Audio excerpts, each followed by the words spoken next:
30 days. That's all it takes for a planet to fall out of the sky and rewrite everything you thought you knew about space. Because right now, imagine looking up and seeing a second moon. Blue, bright, beautiful, but getting bigger every single night. At first, no one panics. Why would they? It looks peaceful, almost poetic, like the universe just gave Earth a companion. But here's the strange part. That moon isn't a moon at all. It's Uranus, and it's not supposed to be here. So the question hits fast. How does a planet, billions of kilometers away, suddenly start moving toward us? Astronomers scramble. Calculations begin. Screens fill with numbers no one wants to believe. 13 years. That's how long it should take before impact. Enough time to plan. Enough time to escape, maybe. But then everything breaks. Because what happens next changes everything. Uranus accelerates. Not slowly, not gradually, but violently. Speeds climb to nearly 1,000 kilometers per second. And suddenly, 13 years becomes 30 days.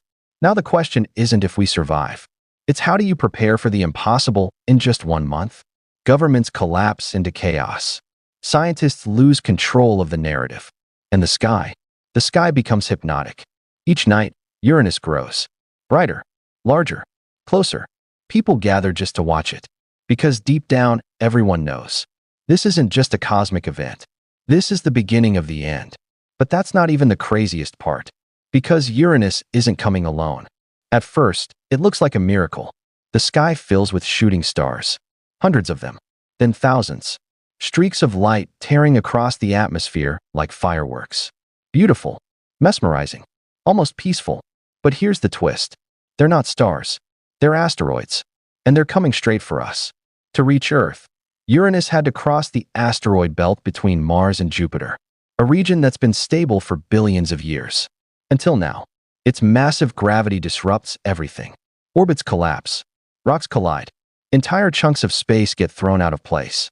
And some of those chunks are enormous. Up to 240 kilometers wide. That's several times larger than the asteroid that wiped out the dinosaurs. So now the question changes. What kills us first? The planet or the storm before it? Cities vanish overnight. Impact after impact. Shockwaves ripple across continents. The ground doesn't feel solid anymore. And this is where it gets weird. Even before Uranus arrives, Earth starts dying from the inside. Because gravity is no longer balanced. Uranus is about 15 times more massive than Earth. And its pull, it's already reaching us. Volcanoes erupt everywhere. Not one, not two, but thousands. Earthquakes don't stop. The crust fractures like glass under pressure. Oceans surge violently. Tides become monstrous. And suddenly, survival isn't about hiding. It's about enduring a planet that's tearing itself apart. But that's still not the worst part. Because something else arrives before impact. Something you can't outrun. Something you can't ignore. Something you can't even breathe through. It starts with a smell. Faint at first. Easy to ignore. But then it spreads. Fast. And suddenly, it's everywhere. A thick, suffocating stench that burns your lungs and makes your eyes water. People collapse in the streets. Not from fear. From breathing. Because Uranus isn't just a planet. It's a chemical nightmare. Its atmosphere is filled with hydrogen sulfide. The same gas that smells like rotten eggs. Now imagine that, on a planetary scale. An entire world made of that smell. And it's heading straight for us. But here's where it gets even worse. The gas doesn't just stink. It's toxic. One deep breath can knock you unconscious. More than that, it can kill you. So now the question becomes, even if you survive the asteroids, the earthquakes, the collapsing world, how do you survive the air itself?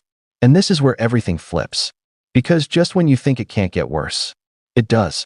Uranus finally arrives close enough to dominate the sky. It's no longer a distant object.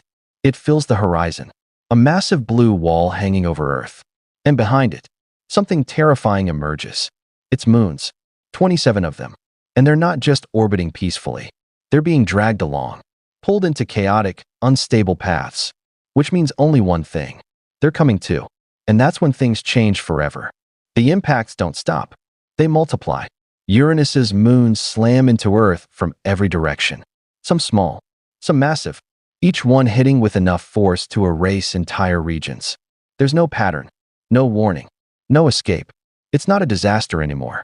It's annihilation. But here's the strange part. The final blow doesn't come from above. It comes from the air.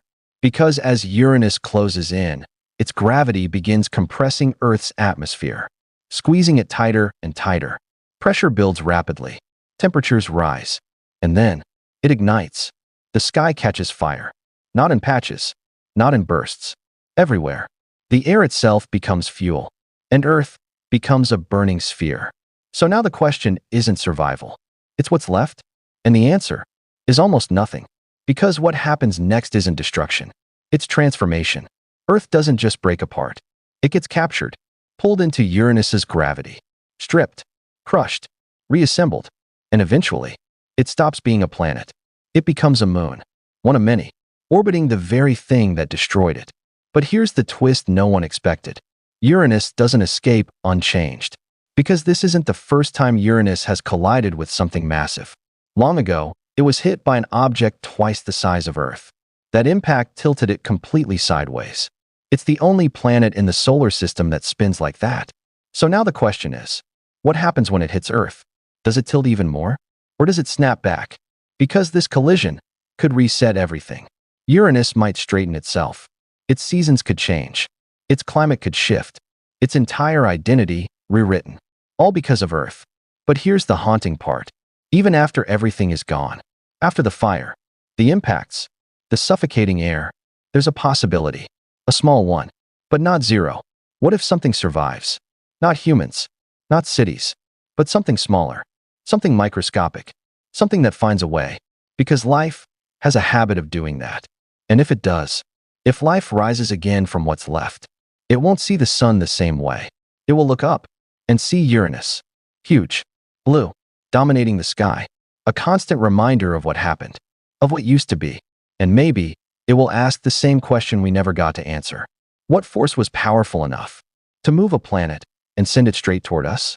And more importantly,